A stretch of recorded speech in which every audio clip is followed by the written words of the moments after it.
Hello. Okay, we'll do it this way. Hello, hello, hello, everybody. How are you tonight? It is A'Tondra Vinchealle, the keeper of the Mermaid's wisdom. And if this is your first time watching me or interacting with me on any level, pop in and say hi. I am A'Tondra Vinchealle, and I open and create space for women to reclaim our time, our bodies, and our feminine essence. I am the founder of the Mermaid's Wisdom. I am a Well Woman Wisdom Practitioner in training.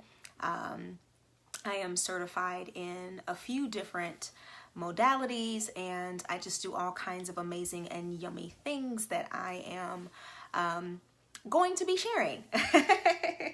Some of them. So, by the way, I am playing with this light. I'm actually in another room in the house because my children are up front and they're having so much fun hanging out with each other that I didn't want to go to my regular space and be like, y'all have to stop having fun now because mommy's gonna do a video. So I came to another room in the house and I was playing around with different lighting and stuff like that, and I accidentally did this thing that you're looking at right now, and I was like, this is pretty interesting. This is pretty cool. I think I want to play with this for a little while. So this is the reason why you see this. Yeah, I think it's fun. I think I'm going to play here for a little while. So let me get to what it was that I wanted to talk about. So, title of this video. First of all, I am just so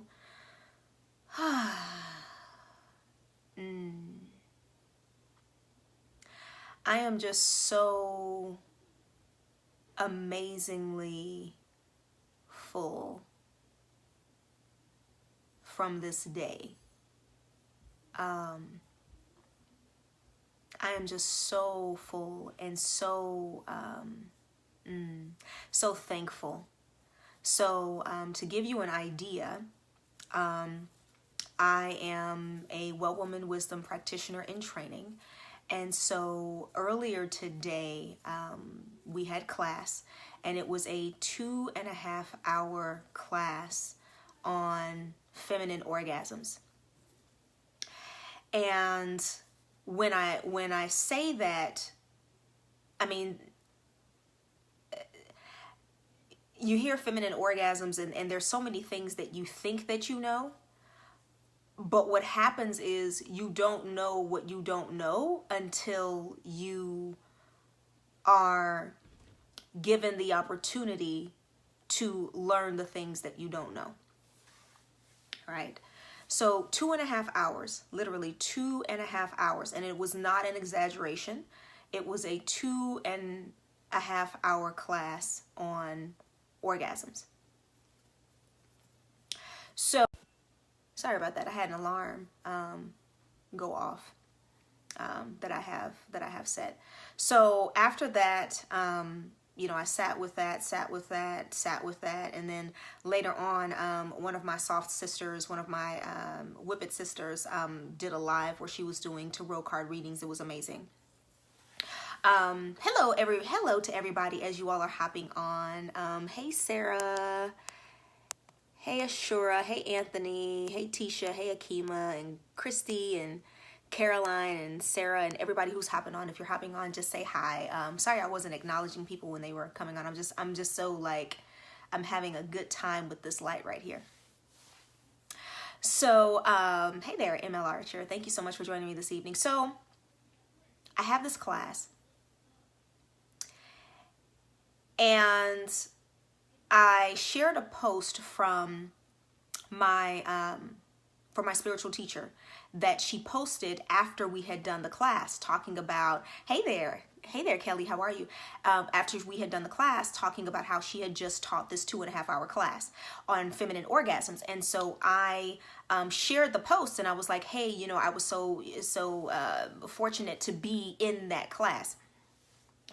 And what happened was when I posted that, my inbox literally went nuts, right?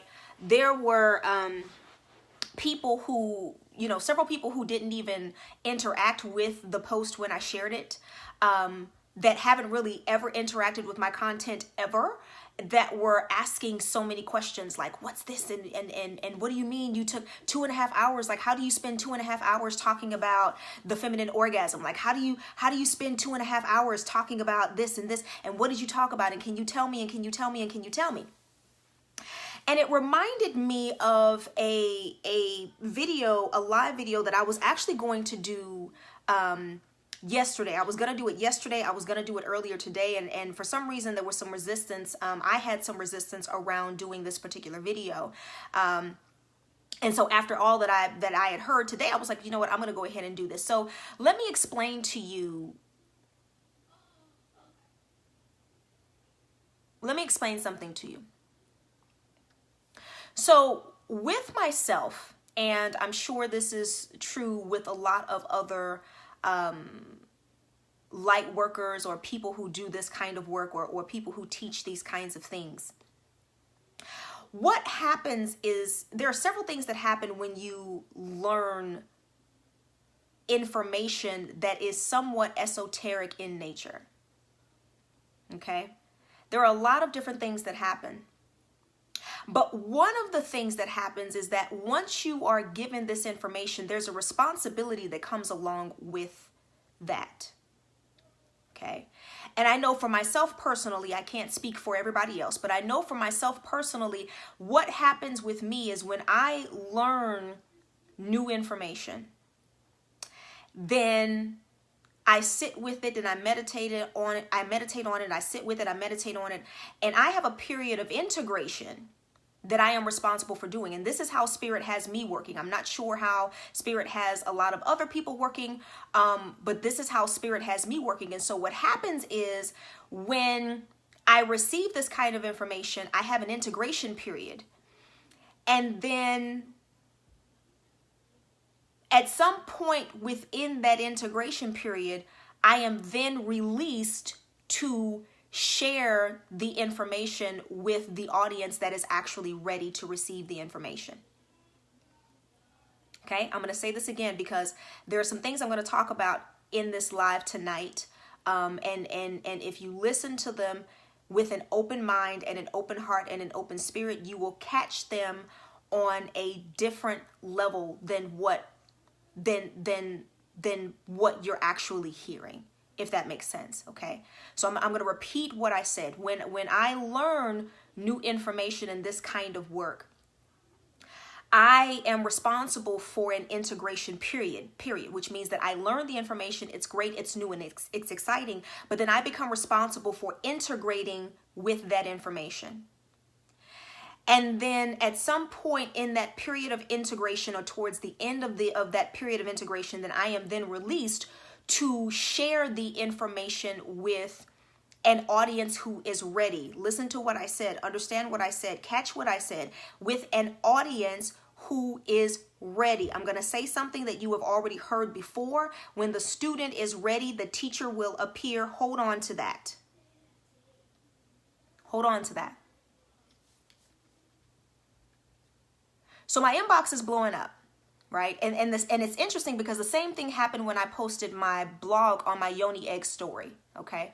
I posted the blog about my Yoni egg story, and immediately I had messages in my inbox. Can you teach me about Yoni eggs? Do you have a class about Yoni eggs? Are you gonna teach about Yoni eggs? Are you gonna? And so that happened there, and then I posted today about the 2.5-hour class about orgasms. All of a sudden, inbox is blowing up. Can you teach me? Can you teach me? What did you learn? What do you? Share. Here is the thing. Understand this. Understand this.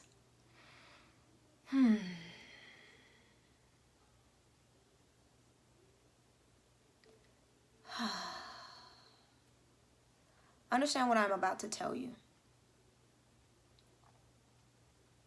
When the student is ready, the teacher will appear.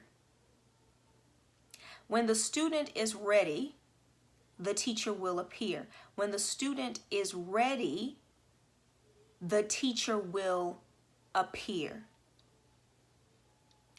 What happens, the reason why esoteric knowledge in different spaces is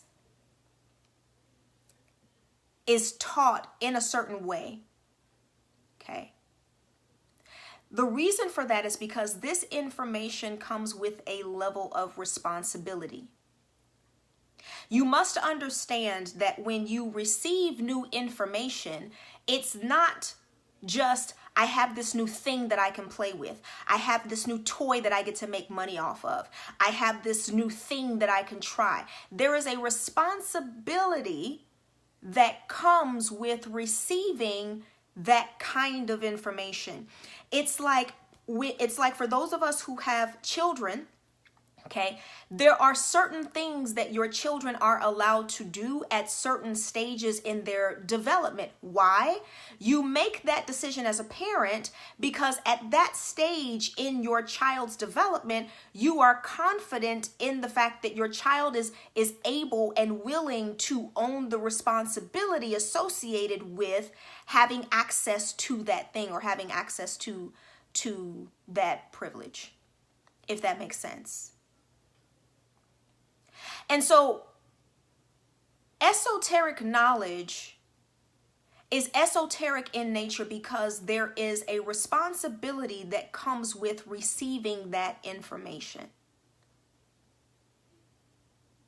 And a lot of times we want things, we want all the things, we want all the toys, we want all the tricks, we want all the tips, we want all the info, we want all the checklists, we want all the websites, we want all of the PDFs, we want all, but we are not yet ready to handle the responsibility that is associated with accessing that knowledge.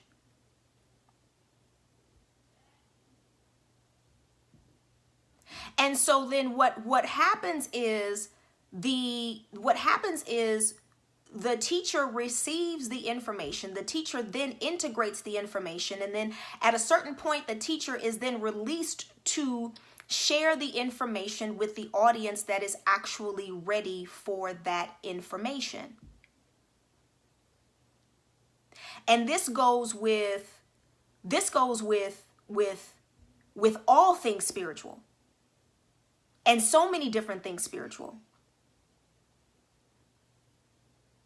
right? When I posted my blog about yoni eggs, my inbox was, oh, teach me about yoni eggs. I want to know about yoni eggs. I want to know about yoni eggs. Tell me.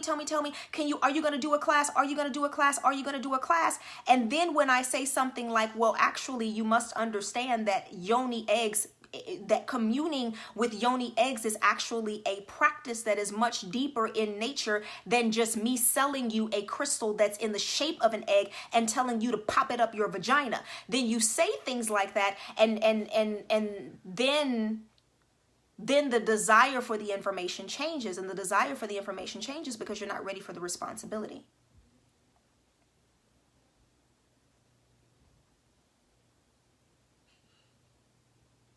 And so you have to ask yourself, if I want to learn 1, 2, 3, 4, and 5, what is the responsibility that is associated with 1, 2, 3, 4, and 5? And when I say responsibility, I don't necessarily mean that everything that you learn, you have to go and make a business out of, or everything that you learn, you have to go out and teach, or everything that you learn, you have to go out and share. There's a responsibility associated with having the information, even if the only person you are sharing or using that information with is yourself. Hey there, Demand. Because you have a responsibility to yourself first, if that makes sense. And so now the question becomes, okay, well, A'Tondra, then how do I become ready, right? How do I prepare for the responsibility associated with the things that I want to learn, or with the things that I desire to have, okay?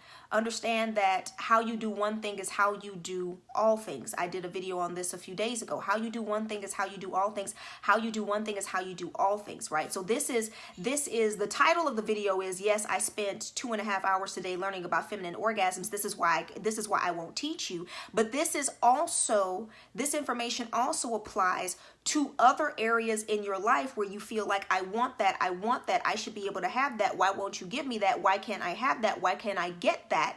Right? Because with all things, there is a responsibility associated with having that knowledge. Right? That's the reason why as a physician, you must go to medical school. You must do all of these things. You must become board certified, right? They don't want somebody just coming off of the street cutting people open. Why? Because there's a responsibility associated with that. And so if you want certain things, then you have to be ready for the responsibility that is associated with having those certain things. So then, okay, A'Tondra, then how do I make myself ready? Right? Like, how, if I want to learn a thing, if I want to have a thing, how do I make myself ready?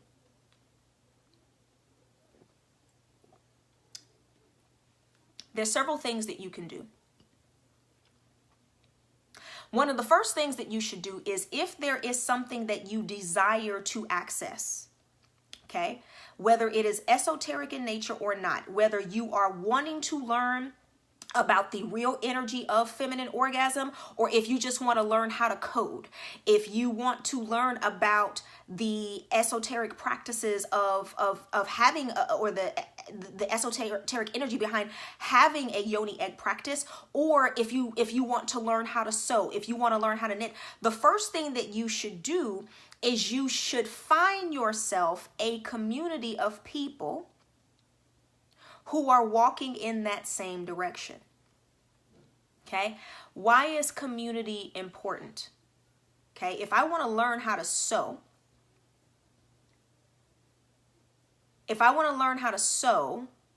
then why can't I just get a book and learn how to sew? You can get a book and learn how to sew. That's like you can buy a book and learn about yoni eggs. You can buy a book and learn about feminine orgasms. You can go on Google and Google how to have an orgasm. You know, what are the different ways that a woman can have an orgasm? You can do all of those things. But the question becomes, how far integrated within that practice do you actually desire to be? Because if you desire a certain level of integration with that practice, then it is going to be important that you have a community of people who can support you in integrating with that practice.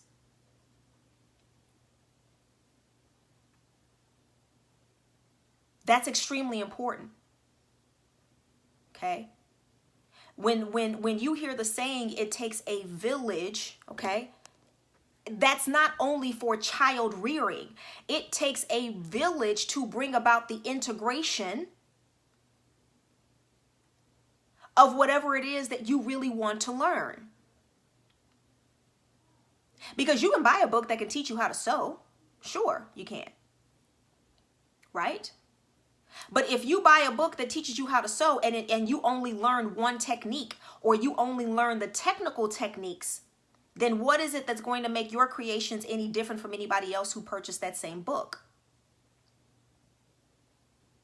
Right? What is it that's going to make yours any different? What is it that's going to make yours any more beautiful? What is it that's going to make yours any more powerful? And so if there is something that you desire to access or something that you desire to learn, the first thing that you should be doing is finding yourself a community of people who are moving in that direction. Preferably a community of people who are being led by somebody else who is already trained in the thing that you want to access, or has already moved in the direction that you are desiring to go. So that's the first thing that you want to do, is find your community, okay? Once you are within that community, that incubator, that safe space where you can be taught, where you can be held, where you can be supported, where you can be nurtured, where you can be guided in the direction that you say that you want to go, then your very next responsibility is to do the work that is assigned in that community. So I am a member of several different groups. And I'll use this example from the groups that I was in when I first started my fitness business, which is a Stronger You Fitness, Health, and Wellness, okay? I was in all kinds of groups, okay? Groups for weight loss, groups for fat loss, groups for learning nutrition, groups for learning new workouts. I was in all kinds of groups. And what was very interesting to me is that I would see people who were within these communities, right? They were in the community, right? So they had taken step one. They were in the community, but they weren't doing any of the work. The founder of the group would throw out like a 3-day challenge and they wouldn't participate. I remember being in a group that was specifically for fitness professionals and nutritionists who taught online. And I used to answer all kinds of questions. People would have questions, and I would answer questions, and I would offer support. It wasn't my group. I was a member of the group just like other people, but I would answer questions, and I was really, really engaged with the group. And what would happen is people would come to my inbox, and they would say, "Oh, you're so knowledgeable. Teach me this." And then I would be like, you're in the same group that I'm in. If you go to the file section, everything that I just said is literally right there in the file section.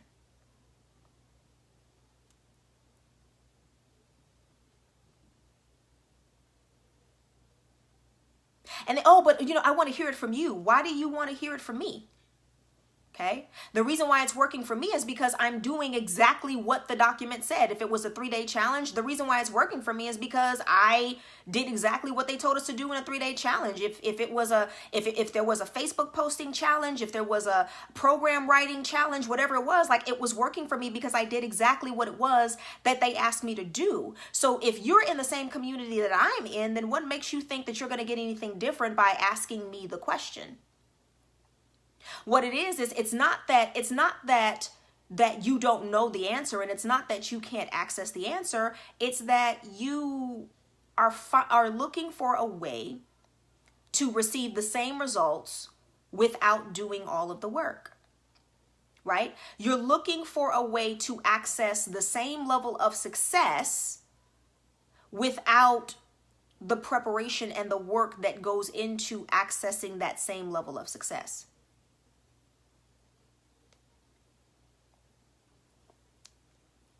So step 2 is when you get into the community, step 2 is to do the work that is assigned in that community, right? So if the founder of that group, and this can be on social media, or this can be in person. Okay, there are a lot of groups that there's meetup groups, all kinds of things that happen, especially in the city of Houston, where people actually get together, not necessarily on social media or online. They get together in person.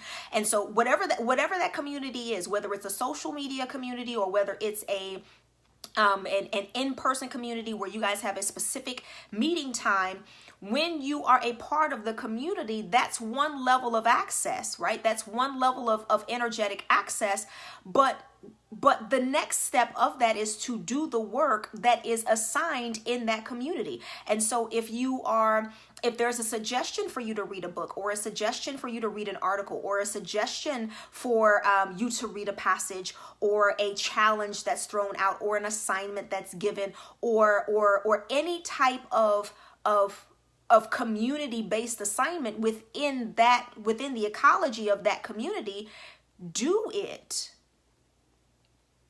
There were so many times I would be in different groups and people would say, that's cool. Just tell me how to. Yeah, I get it. But just tell me how to. You know what? I'm not really trying to do all that. Just da-da-da-da-da. Right? So it would be the same thing with the people who are in my inbox about about learning about orgasms. It's like, I get that. Just let me know how to bust a nut real quick. Yeah, you know what? I get that. That's good. Yeah, just let me, teach me, how do I come for real, for real? Like, what happens is you want the level of access to that level of success without the understanding and the foundation and the work that is associated with accessing that level of success. So step one, find a community of people who are doing the things that you feel like that you want to learn or that you want to do. And then step two is when you are in that community, do the work that is assigned in that community. Right? Because remember what I said at the beginning of this video, when the student is ready, the teacher will appear. And so a lot of you are in front of teachers all the time. A lot of you are in front of mentors and sponsors and gurus and people all the time. And there's a resentment that comes when you ask for a certain thing and then you're told that you cannot get access to that certain thing. Not understanding that the teacher, the sponsor, the mentor, the guru, who you are following also has an energetic responsibility to release information to the audience or to the students who are ready for that information.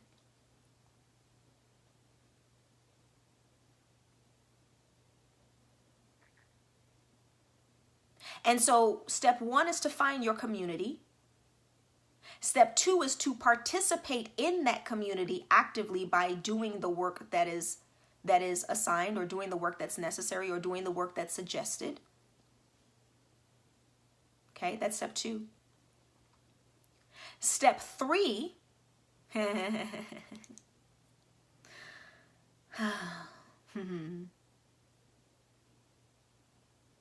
step three is to continue to do the work until the teacher appears. Watch this. So again, I used to be, like I said, I used to be in all of these groups, and they would throw out practices and challenges. And what would happen is people in the group would participate, and they would utilize those skills for the number of days that were assigned. And once those days were over, right? So if it was, if it was a 5-day reset, if it was a 10-day challenge, if it was a 3-day whatever, they would do it for those days. And then what would happen is when the challenge was over, they gave up on all of the skills. They just stopped using all of the skills, as if those 2 days or 3 days or 5 days were supposed to be enough for a complete integration of the information and the knowledge and the skills that were associated with that challenge. Right? How do you know when you are fully prepared? You are fully prepared when the opportunity is presented to you to move to the next level. Like that's what it is. There is no other answer to that question. How do I know that I am fully prepared? You are fully prepared when the opportunity has presented itself. How do I know that I am fully prepared to enter into a Yoni egg practice? I mean, you're fully prepared to enter into a Yoni egg practice when the opportunity is presented to you.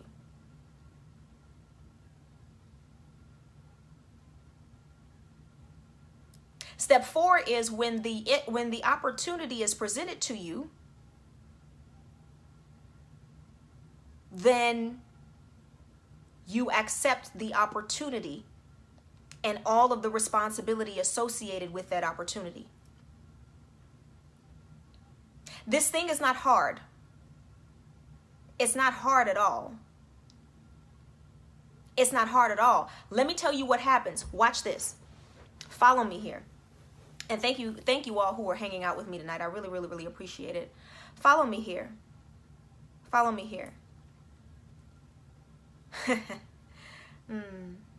Let me tell you what happens. Many of you will join the community.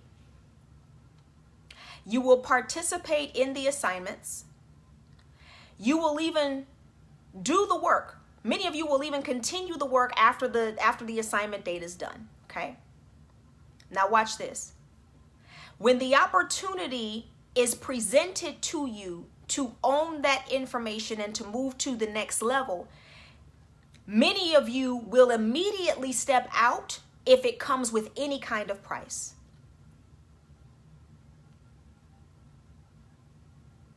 If it comes at the cost of anything more than what you had already been doing, if it comes with the cost of anything more than what you had already been doing, that is when you check out.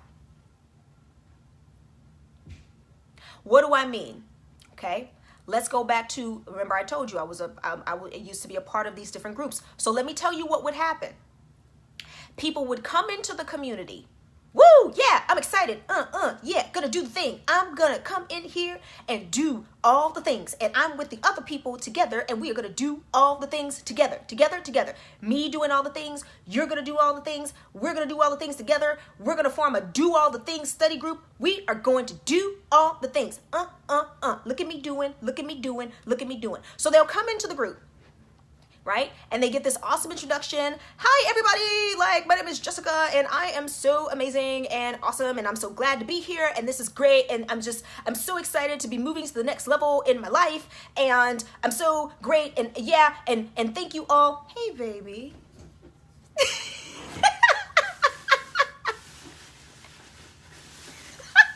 Why are you looking like that? Oh,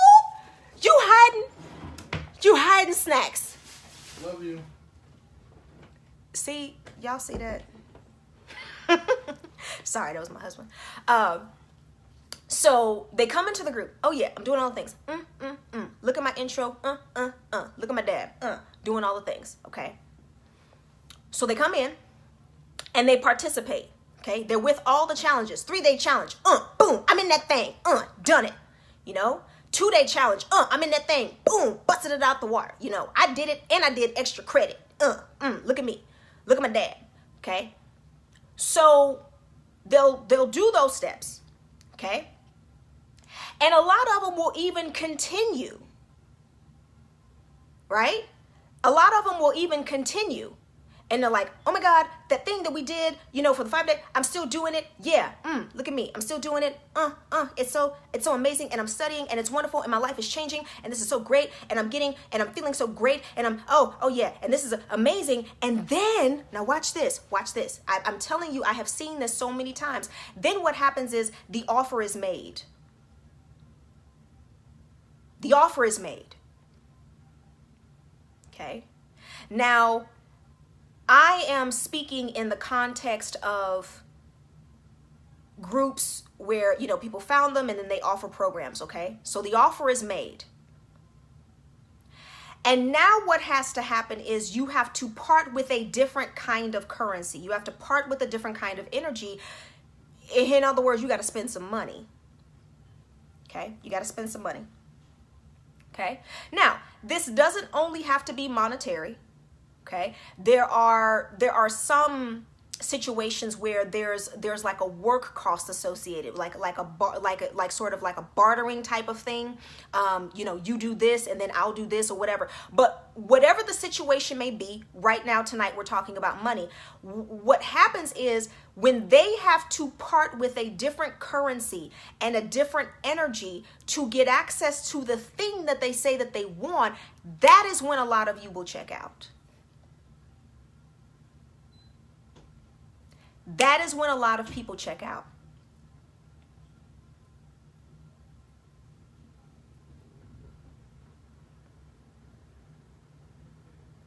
And then what happens is they check out of that, and they may not necessarily leave the community,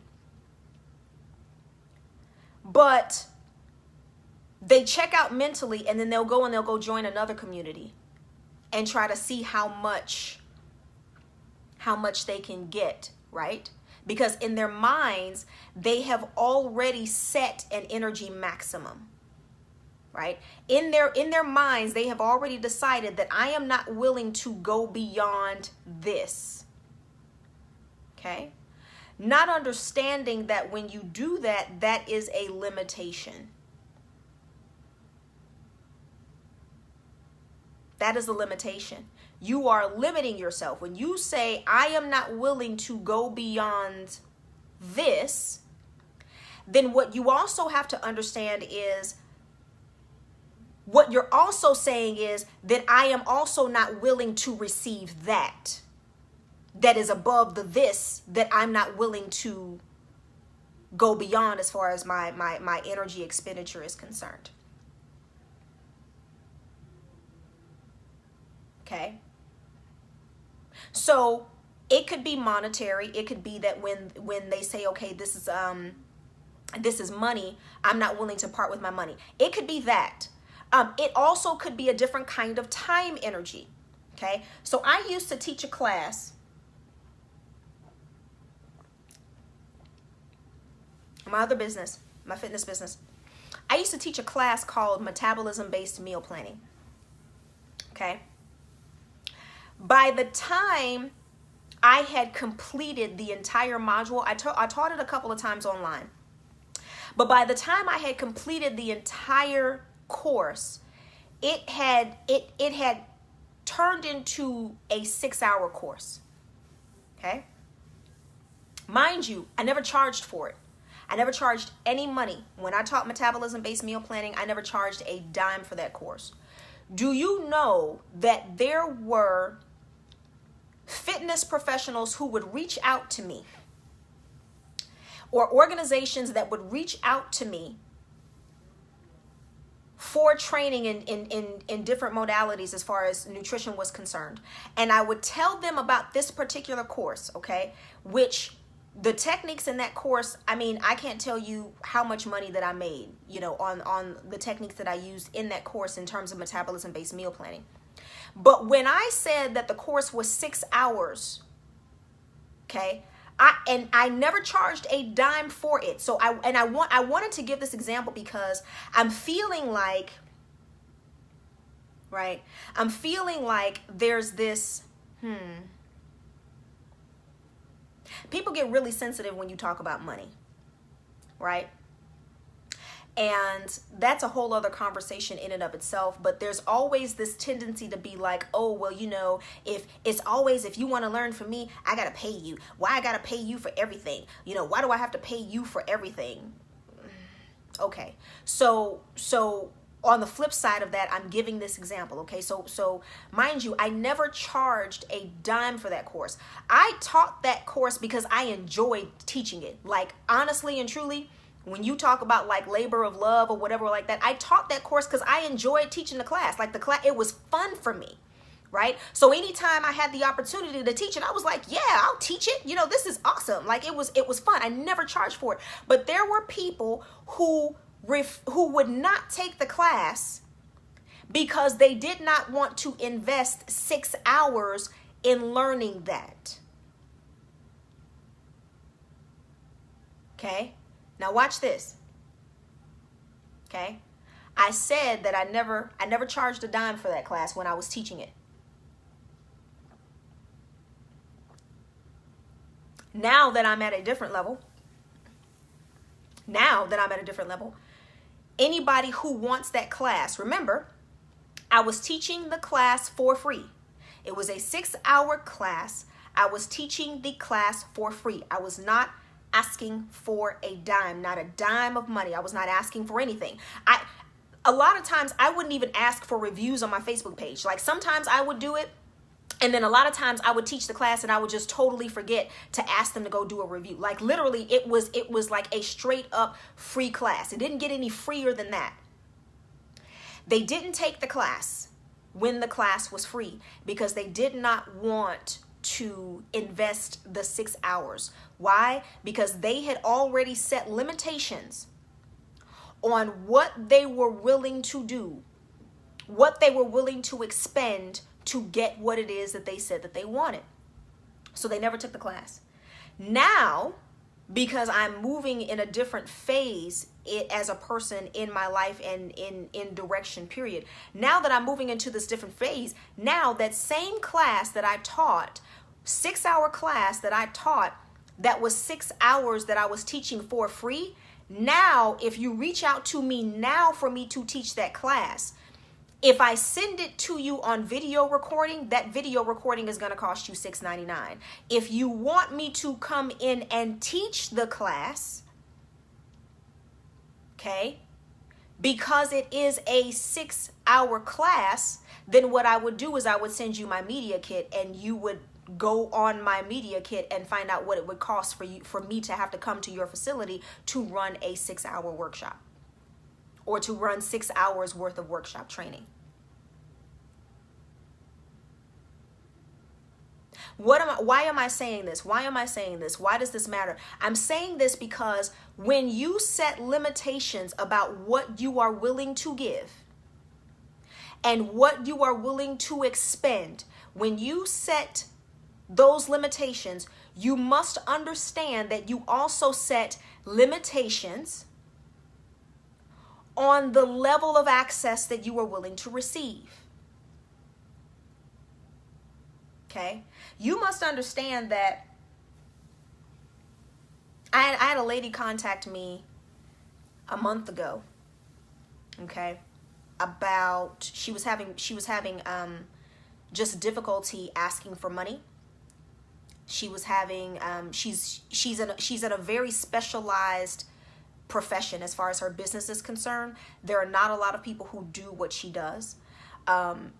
And she's very good at what she does. And she was struggling with asking for money, because people would ask for mentorship, or they would ask for this, or they would ask for that. And she was struggling with asking for money.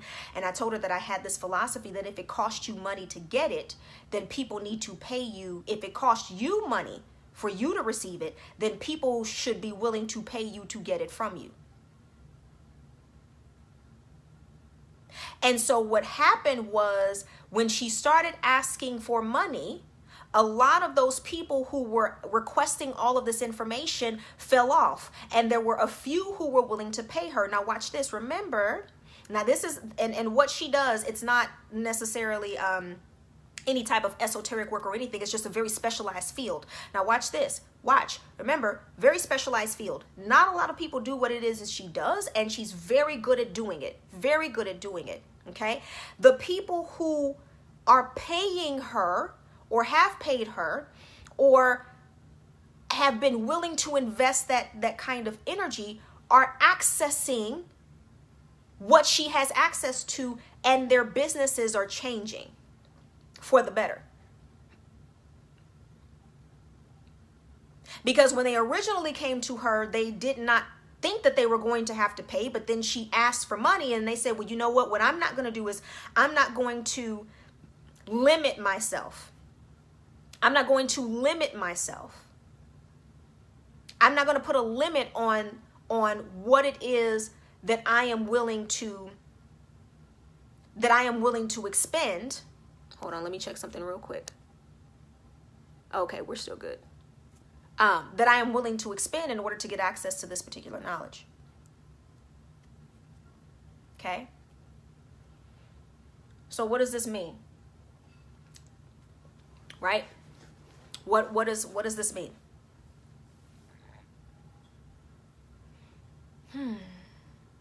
It means exactly what I said at the beginning of this video. When the student is ready, the teacher will appear.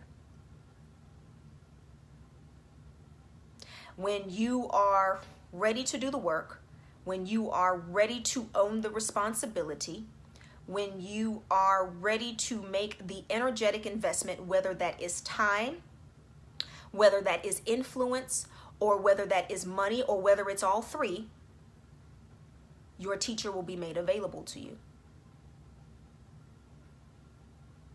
So what are the 4 things that you need to do? I'll go over them one more time. 1, you need to find yourself a community of people who are moving in the direction of the thing that you say that you want to access. Preferably, hopefully, a community that is being nurtured and is being fed by somebody who has already been in that space where you desire to be.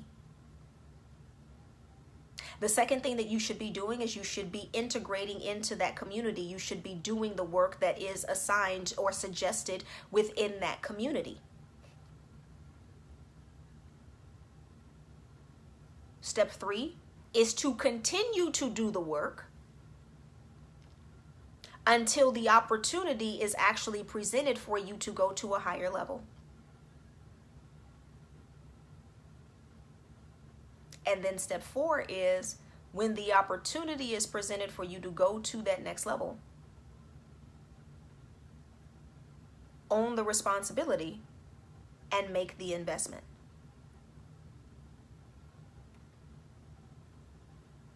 That is what it is. And that is the bottom line. Okay? So, just to answer that question. So with regard to the questions that I have received in my inbox over the last month or so, especially the ones that I received today, will I be teaching on certain things? Yes. And I will also be ensuring that I don't release any information before I'm released to release that information. I'm also going to be sure that I respect my integration period. Okay? I'm going to be sure that I respect my integration period. And that once I am released to share certain information, then I will provide the support and the teaching. Oh, thank you, Sarah. The support and the teaching and all of the things that are associated with being able to do that. Okay? So here is my invitation to you. Okay? I am going to invite you to take step 1. Okay? I have a free community. No money. No money. Free community. Through the Mermaid's Wisdom, it's called the Mermaid's Lair. Okay? And in that community, we are going to be taking a lot of different journeys. This is everything from feminine meditation to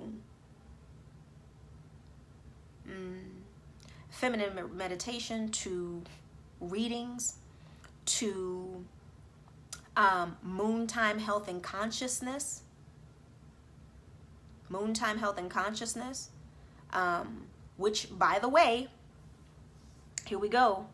That thing with the integration. Here I go doing free classes again. I have a free class. It's free, totally free, called MoonTime Health and Consciousness. It is absolutely free. It's absolutely free. It is there and available. Will it be free forever? No, it won't, because that's just how things work with me. It won't be free forever, but it's free now. I think that class is 2.5 hours. MoonTime Health and Consciousness class. Free. Free class. Access to that is in my group in the Mermaid's Lair. Okay? If you go to www.themermaidswisdom.com/sister group, you can check out the details of the incubator space that I have created. And if that resonates with you, you can fill out the form, come in, answer the questions, and you can join the community. Totally free community. In that community, like I said, feminine meditation, readings, MoonTime health and consciousness. We will be learning about crystals and energy. We will be learning about Yoni eggs, practices, steaming, teas. We will also be learning about sex magic, orgasms. All of these things, understand that all of these things are going to be coming in the order in which I am released to teach them. Because one of the things that I make very, very sure of, that I'm very careful of, is to understand the responsibility that is associated with the communities that I have the privilege to support. And I am not one of those people who learns something new and is like, oh my God, I just learned this thing. I'm going to teach you right now. Right? When I tell you 2.5 hours on feminine orgasm, when I tell you, okay, let's go back. Okay. My degree is in biological and physical sciences. You understand what I'm saying? So I have the classes. I have done the research. I am a, but when you, oh my God, when you learn this kind of information, especially at my age, when you thought that you knew what there was to know, it is completely different. You all have to understand that not only did we learn today about the feminine orgasm, we learned how to be feminine orgasm coaches, literally how to coach women through an orgasm.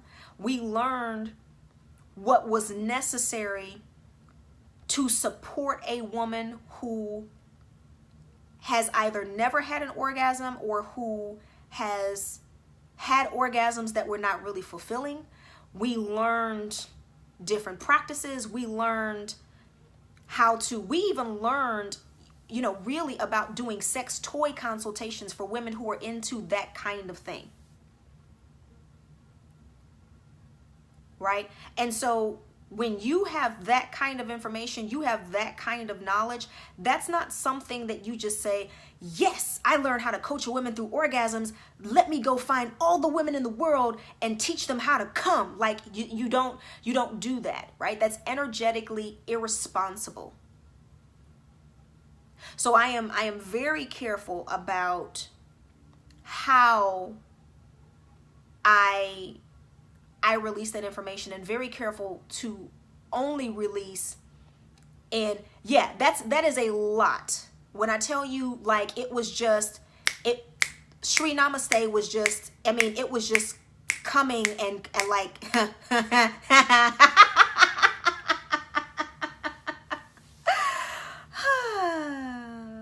stay on simmer, girly girl, stay on simmer. It was just, there was so much that we learned, and that kind of information must be properly integrated so that it can be shared responsibly.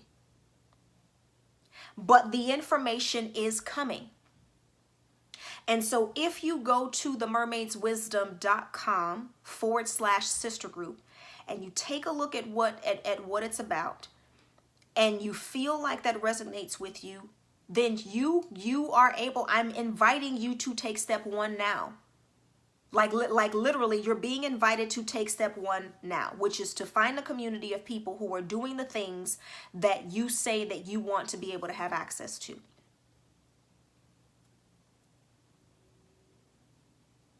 Right? That's what it is. That's your step 1.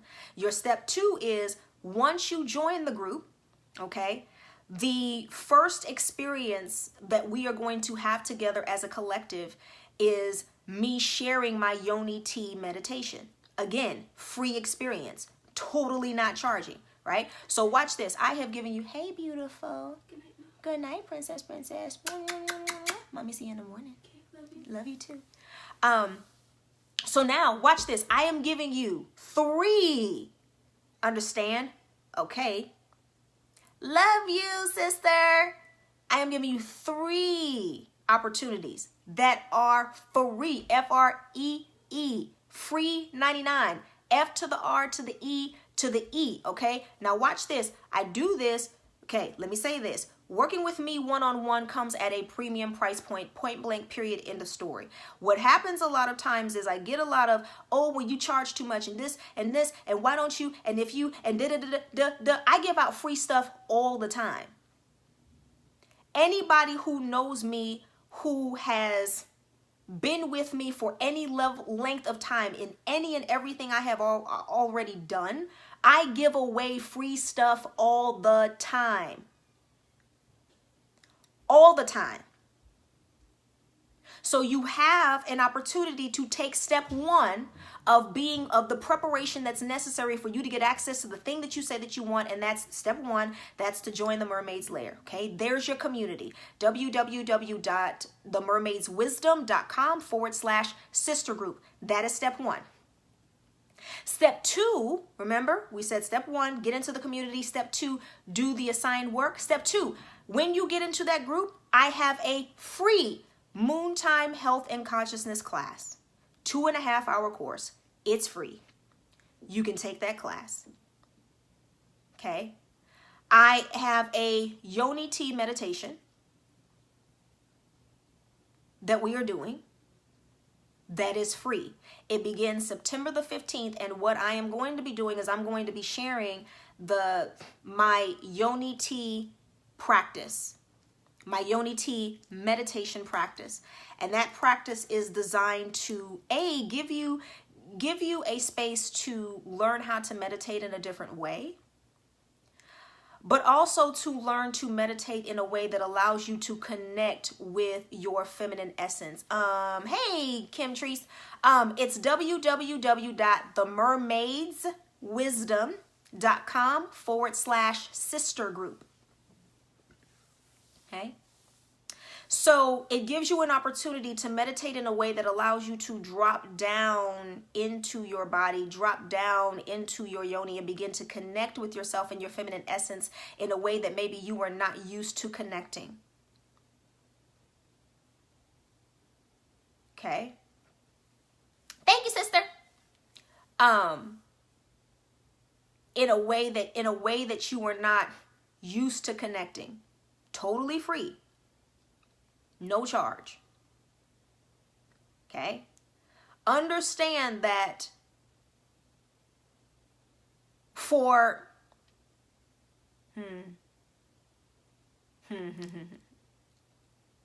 most of what I tend to do, I tend to offer it as a free offering before it goes up for charge.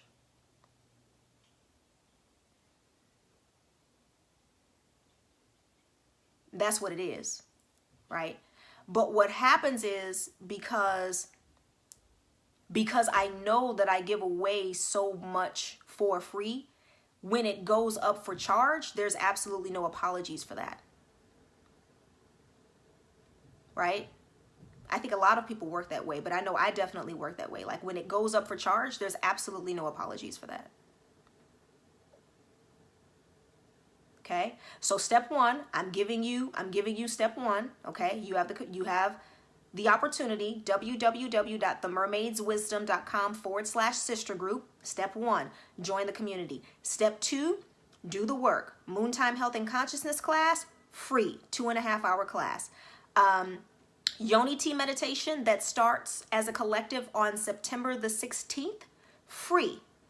Participate in that. Okay. Step three. Once you are a part of the community and once you begin to do the work, continue to do the work until the opportunity is presented for you to move to the next level. That one's on you. And then step four, when the offer is made, make sure that you're ready and open and willing and available to take it. Okay? So, I love you all. I love everybody. I don't know. I kind of like playing with this light. I don't know. I don't know if you liked it. I don't know. It was kind of fun. Like I said, it was something that I did on accident when I was in here playing with the lighting, and I was like, you know what? I think I'm just gonna do this because it looks all mysterious and weird. Like I look like, oh, I can't really see your eyes. Oh, who is that? Oh, she looks kind of scary. Oh, she looks kind of scary. What is she hiding? Are you hiding something?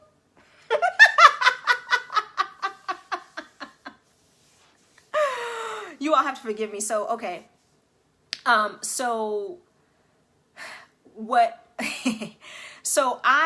What happened was when I started my first business, The Stronger You Fitness, Health and Wellness, all of my clients were Middle Eastern.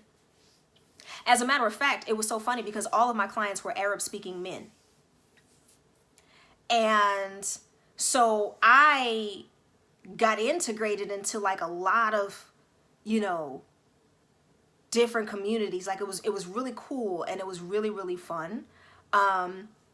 And I used to work around them all the time, and you know, they always thought that it was funny, and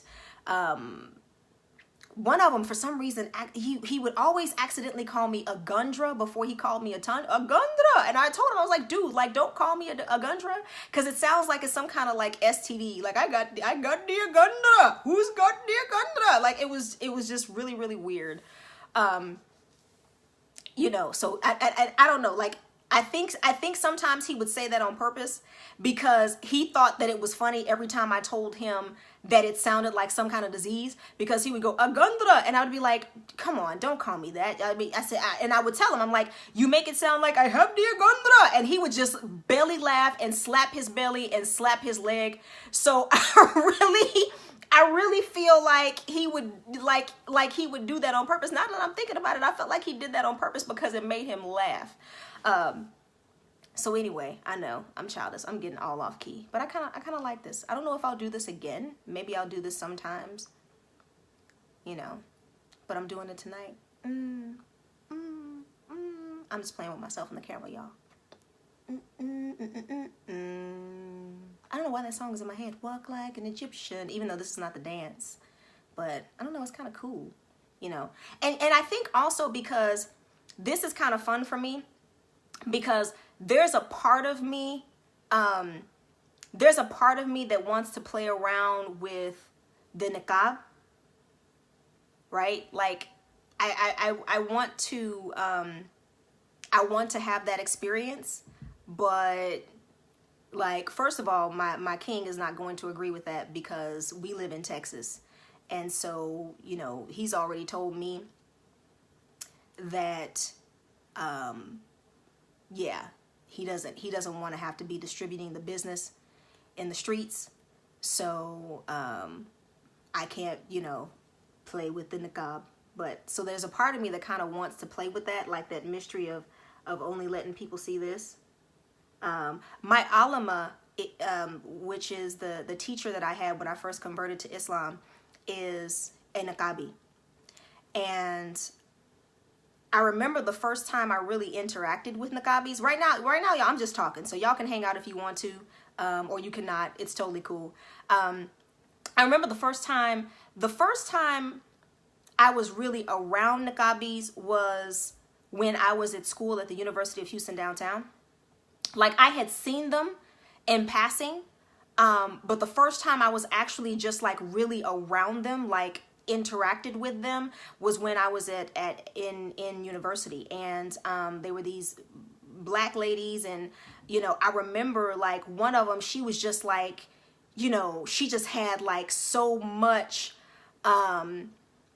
you know, she just has so much like, I don't know, I guess you call it swagger or something. Like, she had like energy and like attitude, and I'm looking at this woman and I'm like, yo, like, all I can see is her eyes, but I can tell like underneath that niqab, she's lit. So that was when I really started, hey baby, how are you? You doing good? I know I was gonna see you when you came home, but you took a nap, and so I didn't want to bother you. You okay? Okay. You gonna get you something to eat? Okay, we'll get you something to eat. Okay. So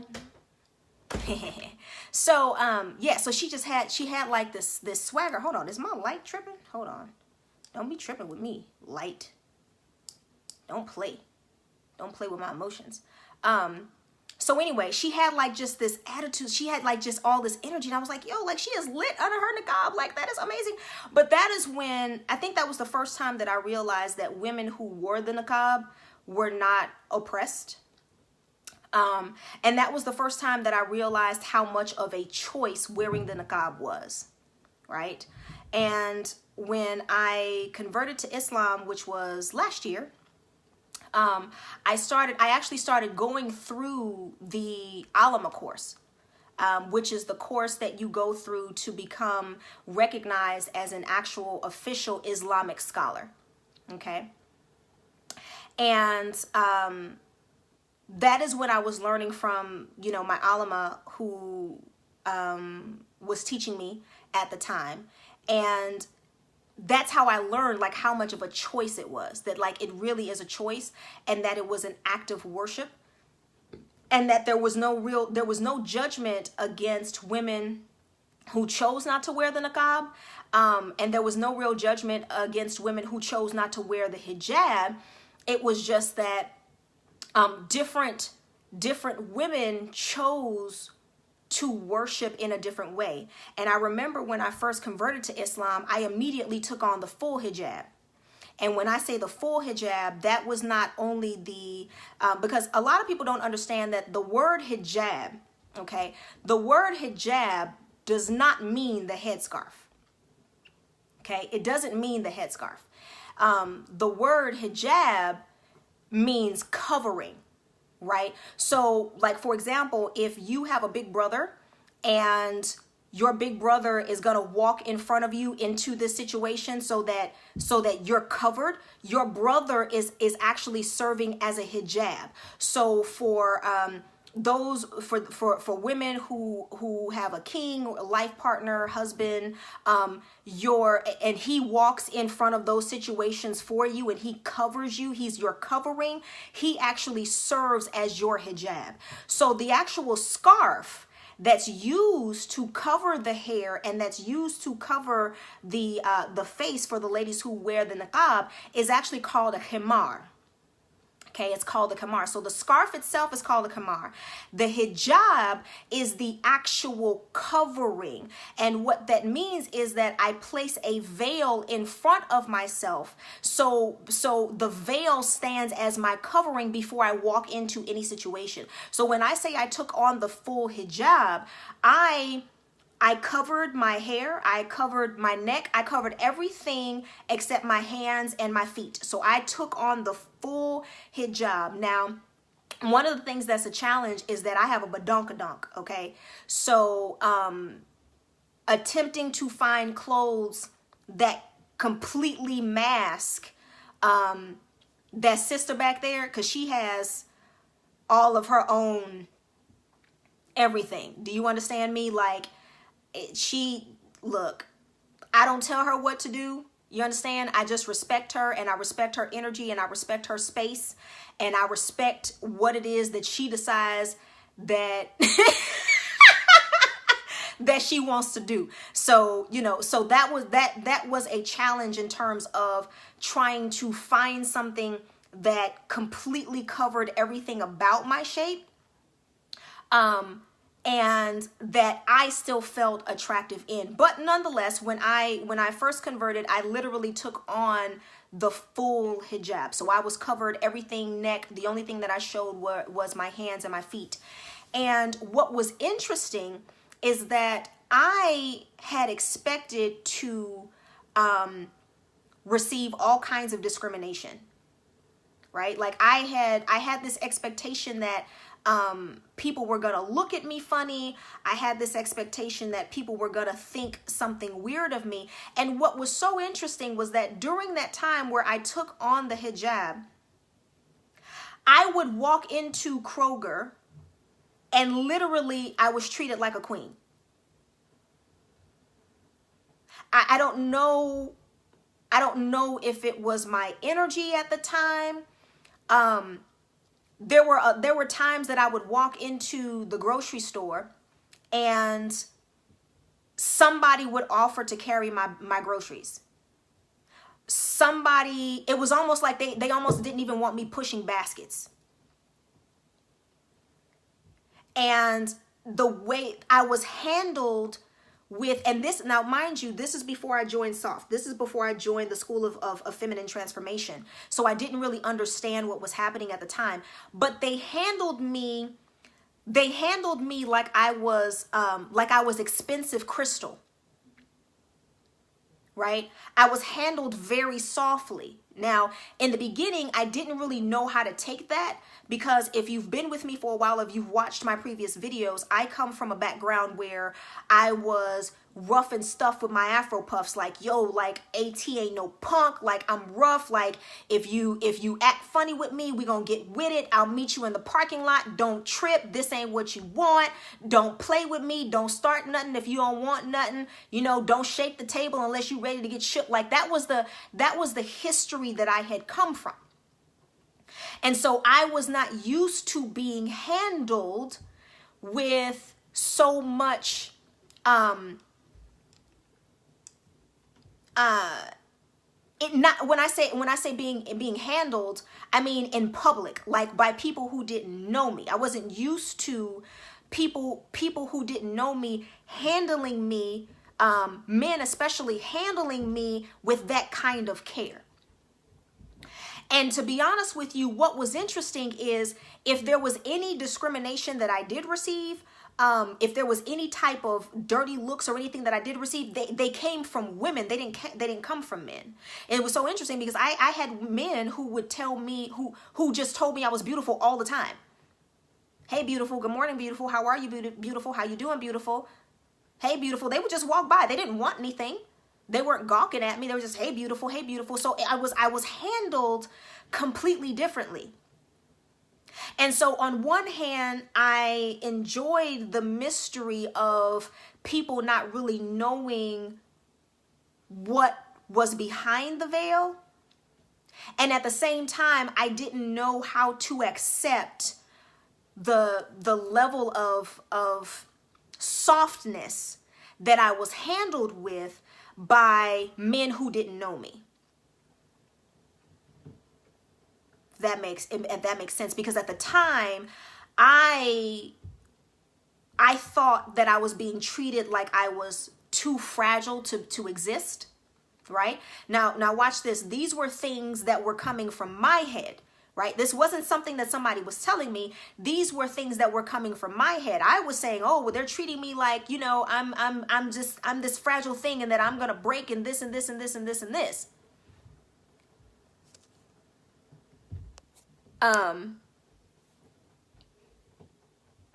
Yeah. Okay, y'all. I gotta go because my battery is on 1%. Love, love, love, y'all. Sorry to rush like this, but anyway, www.themermaidswisdom.com/sister group. I love you, love you, love you all, and I wish you all the joy and the peace and the pleasure and the passion and flow that you can accept into your own life. Love you. Bye bye.